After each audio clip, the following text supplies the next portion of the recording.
For 2 years, my coworker told our HR department I had a drinking problem. I didn't. She used this to steal the promotion I had been working toward since my first week at the company. What she didn't know was that every message she sent me on our company platform had been automatically archived by the legal team for compliance reasons. When I finally requested my own records, the truth was already sitting in a folder. I had been at the firm for 4 years before Danielle arrived. I was the second hire on my team, and by the time Danielle joined as a lateral transfer from another office, I had trained 3 new employees, led 2 major projects, and been told by my director that I was next in line for a senior role that had just opened up. Danielle was charming. Within a month, she had positioned herself as my work friend. We got coffee together. We ate lunch together. She asked me thoughtful questions about my career goals. She seemed supportive. She was also, I later learned, telling our HR director that she was worried about me because I sometimes smelled like alcohol at morning meetings and because I had mentioned hangovers more than once. I do not drink. Not at all. I haven't since I was 19, when I lost a close family member to addiction and made a decision I have kept for my entire adult life. This is not information I broadcast, but it is also not a secret. Anyone who has ever asked me why I decline a drink at a work event has received a plain answer. Danielle never asked. The first sign something was wrong came 6 months into our friendship. My director, a woman I trusted, pulled me into her office and asked me, very gently, if everything was okay at home. She said someone had raised concerns about my well-being. She did not say who. I said I was fine. I was confused. A month later, I was passed over for the senior role. It went to Danielle, who had been at the company for 7 months. I asked my director for feedback. She said the decision had come from a combination of factors including team dynamics and feedback from peer interactions.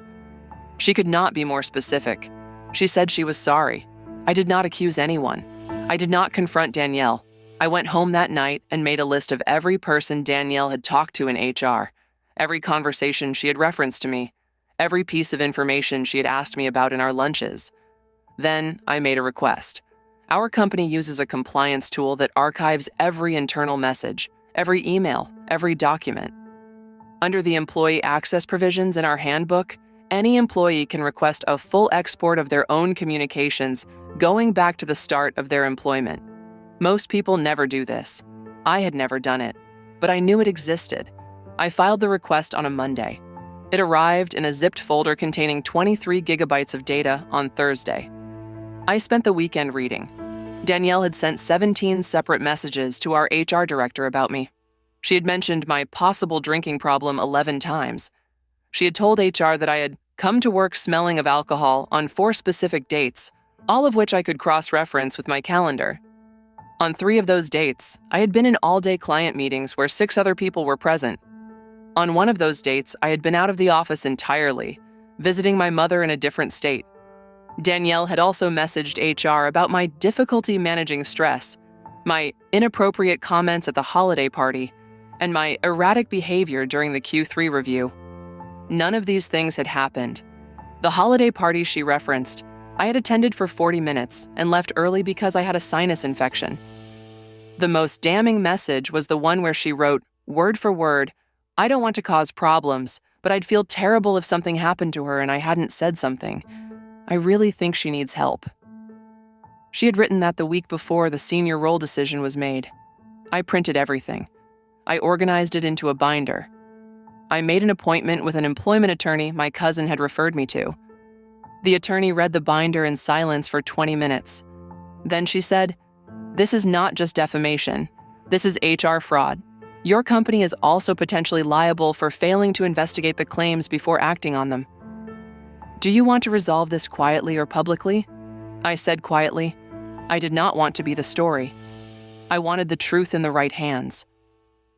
The attorney wrote a single letter to our chief legal officer. It included the relevant excerpts, timestamps, and a request for a meeting. The meeting happened 11 days later. Present were the CLO, the chief people officer, my director, and my attorney and me. The CLO read the binder again in the meeting.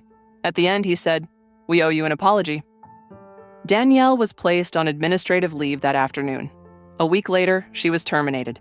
The senior role was reopened and offered to me, along with a retroactive salary adjustment from the date of the original decision and a settlement I am not allowed to discuss.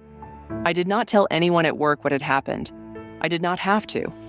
Within a day, the story had traveled through the office, as these things do. On my last day of administrative transition, Danielle sent me an email from her personal address. It read, "I hope you're happy." I did not reply. Here is what I learned. Companies have infrastructure designed to catch people who lie through official channels. Most people lie because they believe no one will check. The best thing you can do when someone is trying to end your career with a lie is quietly use the infrastructure that is already there. Your employer has kept every word she wrote. You just have to ask for them. Have you ever had to prove a lie at work? Tell me in the comments.